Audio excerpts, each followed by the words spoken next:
This week on the Inkwell, we're going to be taking a look at the Wancher Crystal 2.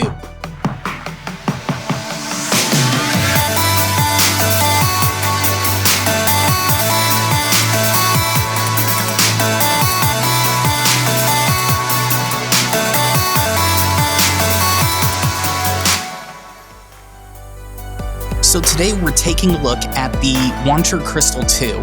When I first got this pen from Ron, I thought he was just being a little over the top with the wrapping, but I guess this is just how Wancher sends their Crystal 2 pen, which was ironically festive given the bow and the time of year that I got it. But overall, nice touch, even though it's not a box.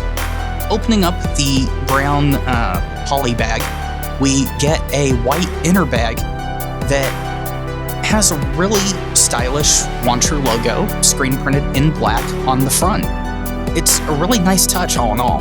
And the way they do the bag with the perforations, it allows the bag to breathe, provide protection, but at the same time just not balloon up like an inner plastic sleeve would. Speaking of which, let's get to the inside.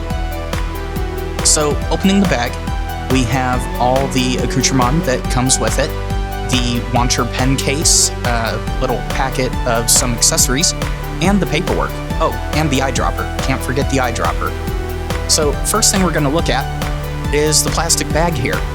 Inside, we have a short international cartridge and two little white things that I found out a few moments after I opened this were actually feet for the pen box. Now, going back to the cartridge for a second, it's nothing really special. It's just a short international blue cartridge, but it's cool that it comes with the pen. Now, as for these feet, I mean, like I was saying, at first I thought it was some really crude pen stand, and then I got a good look at the box for the pen itself, and it hit me, it's like, oh, this is actually a really cool display case. Now, the other selling feature for the Crystal 2 is this eyedropper. It does use converter, cartridge, and eyedropper, which is also really cool. And now we go ahead and get into the paperwork. First up is the warranty certificate or guarantee certificate / booklet, which inside you've got the registration website and a nifty QR code that all you have to do is scan it, and it takes you right where you need to be to register your Crystal 2. And on the back, they also have their mailing address and contact information in case you want to reach out that way instead of via the web. Next up, we have their social card, where you can go to follow Wancher. And I must say, for a social card, this is actually pretty cool. I've been meaning to do something like this for the Inkwell, and I may actually have to get off my butt and do it. Now, the third thing, which is really cool, is the included bookmark. Now, it does have the Wancher branding, a little bit of interesting artwork in the back, some timepieces and a pen. And then on the, well, I guess this would actually be the backside, come to think of it, is a QR code to the instruction manual for the pen again. So enough fluff, let's go ahead and get to the actual pen itself. Let's get those feet off of here. Now, the Wancher Crystal 2 comes in this interesting box. Essentially, it's two poly sleeves that sandwich the pen when you close this clamshell, and it's kind of an interesting clamshell. The edges aren't completely flush, but for a $70 pen, what do you expect? The packaging is already unique as is, so I'm not really going to fault them for that. So, opening it up, as you can see, there's nothing really holding the pen except for friction. Get that closed up and out of the way. Well, get it put back on the display case at least. That way it can kind of look cool in the background. So now that that's out of the way, let's take a look at the pen itself. I really like this green marble look. It's stylish, but not overstated, not too gaudy. And the chrome / steel trim is really nice. Now, you can see at the end of the clip there is a ball that does help it clip a lot easier. No decoration on the finial, no decoration on the end, but you did have Wancher inscribed there on the cap band. And going back to the clip for a second, you can see it is a springy clip, so no problems there at all. So let's take a look at this nib. It is a Japanese pen in origin, but it does use a European broad nib. It does have Wancher stamped into the nib itself, which is a nice touch. And overall, the nib does complement the pen itself quite nicely. One other thing about this particular pen setup, see that O-ring just below the section? That is why you can get away with eyedroppering this pen with really, well, easy results. And the included converter is nothing to sneeze at. Granted, it may be a little small on the capacity size, but when you consider that you can eyedropper this pen in that huge reservoir, it's kind of just an added feature for the people that really don't want to tempt an ink spill in their pocket. Now, one last thing. When you do go to clip this in, it is a spring-loaded cap, so you do have to push while you twist. That way it can lock in and create that seal to keep this pen from drying out, which I can tell you does a really good job. So for the writing sample, we're going to be using our go-to Diatramentus Petrol. It's a good flowing ink just like Pelikan Edelstein, so we're going to go ahead and use that for this one. So here we have the Wancher Crystal 2 with a broad nib using Diatramentus Petrol on Rhodia dot pad number 16.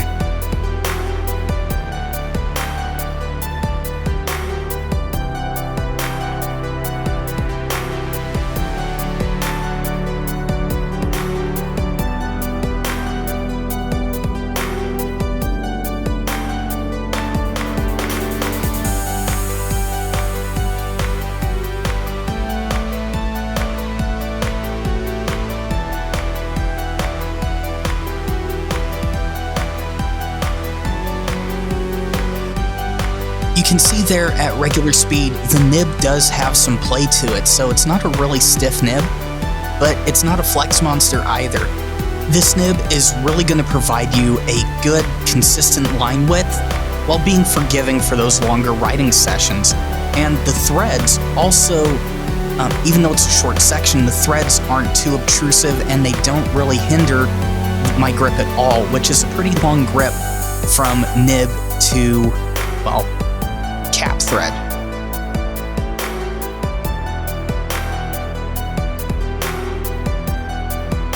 Now let's look at how it writes upside down. As you can see, it's a little bit starved when you write upside down, but it's not bad. It does shift it down to about a medium.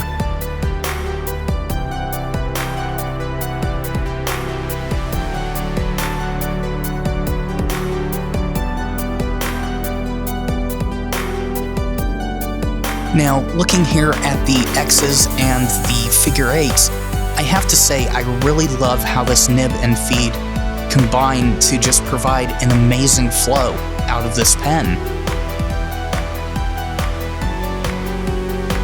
And take a look at how wet the nib is. I would classify this really as a medium wetness nib with this ink combination at least.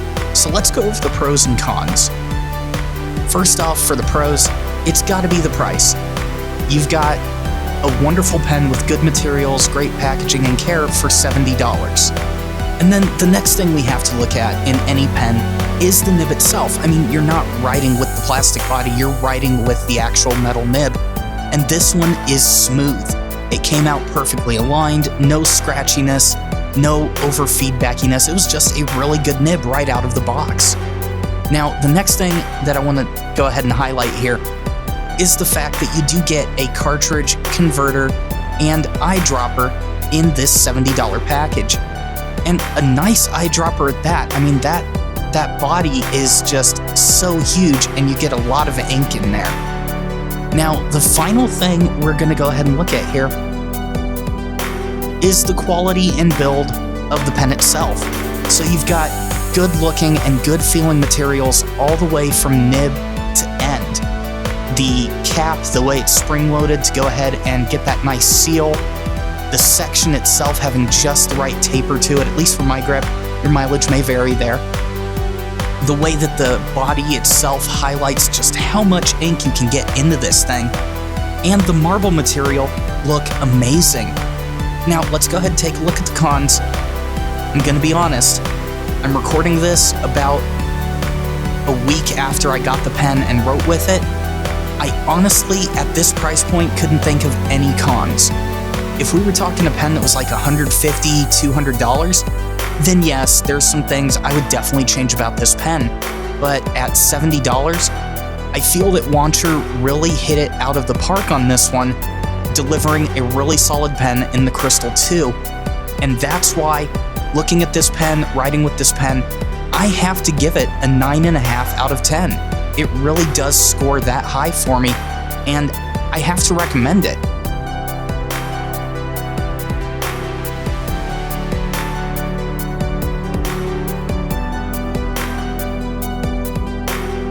So there you have my review of the Crystal 2 from Wancher. Now, disclaimer time here, Ron at Pen Chalet did provide me this pen at a discount for review. Does that change how I looked at this review? No. The entire time I was looking at the pen, writing with it, examining how it felt and just how it wrote overall, I was looking at it from the perspective of this is a $70 pen. I treated it like I actually paid the full price for it while I was doing the review. And it is a good pen. I honestly do recommend it for anyone wanting to get their feet wet in the Wancher brand before going out and getting their true ebonite pen. That said, if you want to pick up any of the Wancher pens, head on over to penchalet.com. There, you can click on the radio podcast link at the top of the page and enter Inktwell in the How You Heard About Us section to get yourself 10% off site-wide and get some other amazing deals as well. So once again, thank you to Ron over at Pen Chalet for providing this pen at discount for review. Thank you guys for sticking around and watching. If you liked the video, click that like button. If you didn't like it, well, you know what to do. But either way, subscribe to the channel, keep an eye out for more videos. Don't forget to comment down below, follow the channel on Twitter and Instagram at The Inktwell, and support at patreon.com/theinktwell. Till then, see you next week.